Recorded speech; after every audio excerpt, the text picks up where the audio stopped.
porque, bueno, a veces las tecnologías son efectivamente así.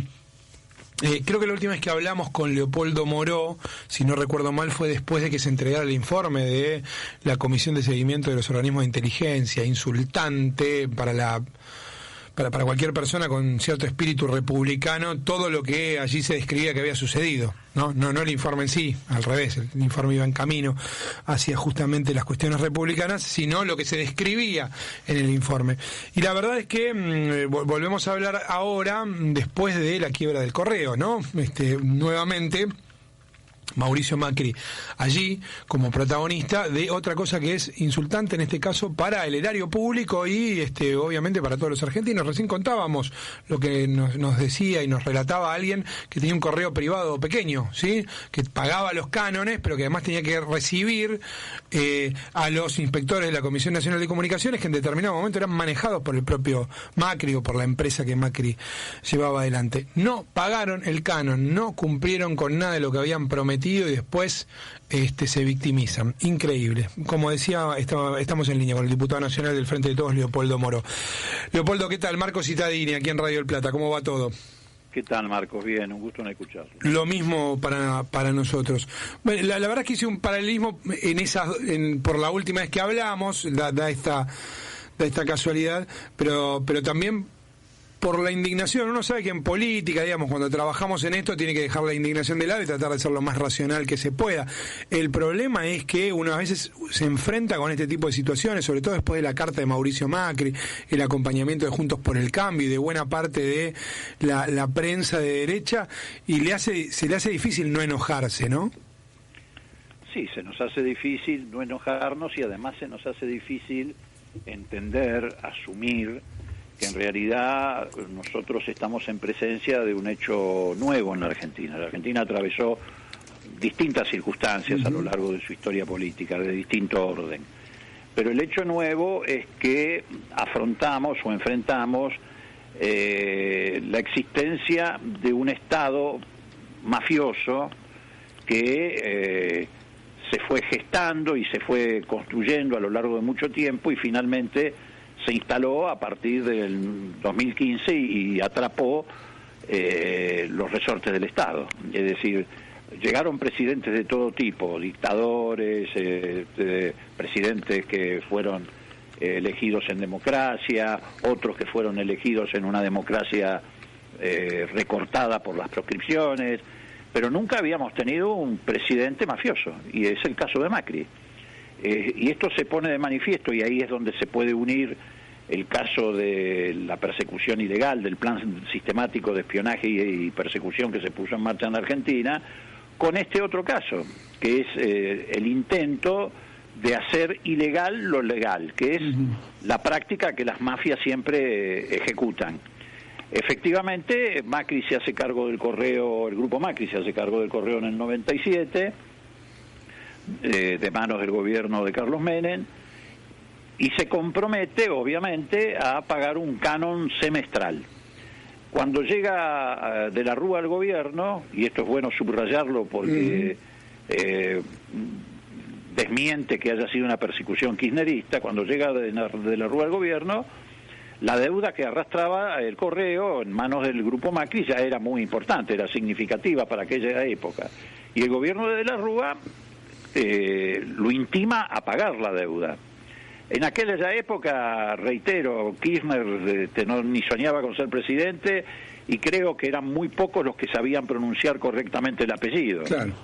Y bueno, a partir de esa intimación del gobierno de la Rúa, insisto y subrayo, es como se inicia el proceso concursal, que ya lleva 20 años. Se inicia en el 2001. En el 2003, después de muchas idas y venidas, se estatiza el Correo. ¿Por qué? Porque desde el 97 al 2003 el grupo Macri pagó una sola cuota de las cuotas semestrales que tenía que pagar, una sola, y fue una deuda que se fue acumulando con los intereses respectivos, etcétera. El tema queda dormido hasta que el propio Macri se quiere mandar la picardía, siendo presidente de la Nación, de autocondonarse la deuda. Y allí una fiscal, la fiscal Boquín, digamos, le canta Pito Catalán y le dice te descubrí. Y ahí empieza otra vez a conocerse esta trama que se viene desarrollando hace 20 años. Cuando Macri intenta, siendo presidente de la Nación, autocondonarse la deuda y pagar solamente el 2% de lo que adeudaba. Quiso llevar adelante un perdón del 98% de la deuda de su propia empresa. Bueno, el escándalo adquirió bastante volumen, eso lo obligó a retroceder, y ahí se produce otro hecho que también demuestra las falacias de la carta de Macri. Macri, cuando retrocede, le envía la causa al procurador del Tesoro. El procurador del Tesoro es el jefe de los abogados del Estado. En aquel momento el procurador era el doctor Carlos Balbín. Como el doctor Carlos Balbín, que es un hombre de trayectoria en la justicia y un hombre muy correcto, no quiso prestarse a la maniobra del macrismo, lo echa.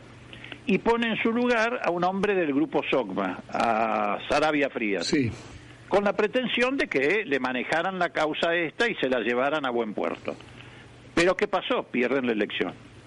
Y bueno, y esa situación no pudo ser torcida, a pesar de que hizo reuniones en la Casa de Gobierno con los directivos del Grupo SOCMA, jueces, fiscales, el propio procurador interino Casal participaba de las reuniones, Weinben de Roca, la titular del Superior Tribunal de Justicia. Bueno, la situación no la pudo enderezar y ahora se enfrenta a tener que cumplir con esas obligaciones. Por supuesto, el último manotazo lo dio hace 10 o 15 días atrás, cuando el Superior Tribunal de Justicia de la Ciudad de Buenos Aires quiso intervenir en la causa. Esto explica por qué, entre otras cosas, Weinben de Roca fue la candidata de Macri a ser procuradora, ¿no? Porque pretendía que le arreglara el tema del correo. Y bueno, esa maniobra también se frustró porque era ya un delirio sacar de una jurisdicción y pasar a otra la causa. Era como si yo tengo, no sé, un pleito en la provincia de Buenos Aires y como no son jueces favorables me lo quiero llevar a La Pampa, que es una cosa que no tenía ni pie ni cabeza. Y bueno, eso fracasó y bueno, finalmente ocurrió lo que tenía que ocurrir, que se decretó la quiebra. Una quiebra que por ahora no va a causar efectos penales, pero que lo debe tener muy preocupado, porque si los síndicos empiezan a investigar con la documentación a su disposición y descubren lo que de alguna manera insinúa el fallo de la jueza, de que puede haber habido acreedores falsificados o acreedores simulados, y entre ellos un banco austríaco que está inhibido de operar, detrás del cual está el grupo Macri, eso sí puede transformarse entonces en una quiebra fraudulenta y sí tener entonces consecuencias penales. Diputado, está lo de la familia también, ¿no? Digo, a Mauricio Macri ahí en la carta esta del domingo se victimiza diciendo que en realidad se estaban metiendo con su familia. El tema es que, porque me quedé pensando en esto de un mafioso, ¿no? La palabra mafioso remite inevitablemente a una familia también. Y me quedé pensando en esto porque en realidad el que mete a su familia en este problema, al menos a sus hijos en este caso, es el propio Macri cuando busca demostrar que él ya no tiene nada que ver con el correo, ¿no? Sí, a ver, en esto hay que ser cuidadoso y sobre todo cuando se trata de hijos. Yo creo que, bueno, te decía recién, por ahora acá no hay ningún efecto penal. Sí, por supuesto, claro. Es una quiebra, una quiebra comercial. Primera cuestión. Segunda cuestión, yo tengo entendido que los hijos de Macri no están en el directorio de SOCMA, que es la empresa controlante, que eventualmente podría ir también arrastrada por esta quiebra. Así que me parece que tampoco hay que hacer hincapié en eso. Él lo hace para victimizarse. Para victimizarse, efectivamente. Pero en realidad no hay ningún riesgo para los hijos, por lo menos por ahora, ¿no? Claro.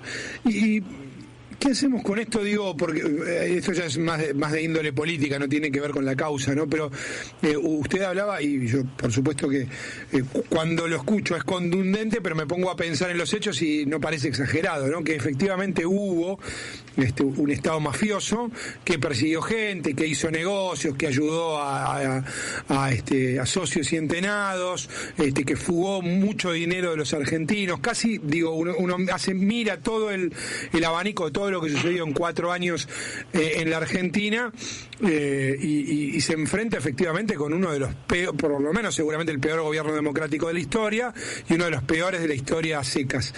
Y todo el tiempo hay una prédica por parte de un sector del establishment muy fuerte, establishment económico, mediático, judicial, que va en un sentido contrapuesto a esto que es bastante evidente.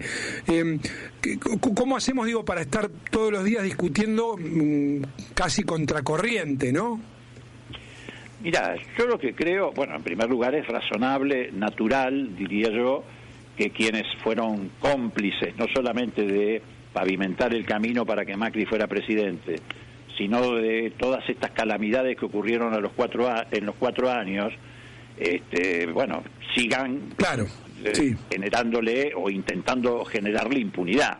Eso es absolutamente razonable. De alguna manera han sido lugartenientes en esa estructura mafiosa que se instaló en la Argentina a partir del 2015, cuando llevaron adelante este Estado paralelo, clandestino, este Estado secreto. Pero de todas formas creo que se está resquebrajando esa estructura mafiosa.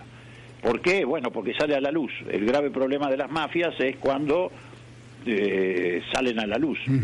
Y me parece que esto es lo que está ocurriendo y que tiene un reflejo no solamente en lo que está pasando en la justicia, que se está empezando a desperezar y a conmover frente a estas situaciones, sino también lo que está pasando en la política. Digo, la crisis que está teniendo Juntos por el Cambio y particularmente el PRO tiene que ver también con esto.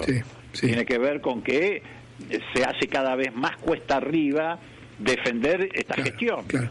Lo que pasa en la provincia de Buenos Aires y lo que pasó en la ciudad no parece un problema de lapicera, ¿no? Parece un problema un poquito más profundo. No, más profundo, porque además en el propio, hacia el interior del propio Juntos por el Cambio, también sufrieron en algunos casos la persecución y el espionaje de esta banda de mafiosos. Y entonces, bueno, todo eso tiene sus repercusiones y está causando un terremoto político. Claro. ¿Por qué? Porque además, más allá de este episodio del Correo, que dicho sea de paso, nadie se alegra de la quiebra. No, claro, por supuesto. Lo que sí está claro es que Macri no solamente llevó al Correo a la quiebra, llevó al país a la quiebra, llevó al Estado argentino a la quiebra, con un endeudamiento que no tiene precedentes en la historia de la Argentina. Hubo muchos gobiernos que se endeudaron, pero nunca en la magnitud y en la velocidad con que lo hizo Macri, y pocos gobiernos rompieron, como rompió Macri, el aparato productivo de la nación. Ese sí que ha sido una quiebra que le va a doler mucho a los argentinos y de lo que nos va a costar salir mucho. Diputado, gracias por estos minutos, como siempre, muy amable. Gracias a ustedes, que les vaya muy bien. Que esté muy bien. Leopoldo Moró, diputado nacional del Frente de Todos, 18:47 minutos. 18:47 minutos. 18:47 minutos. 18:47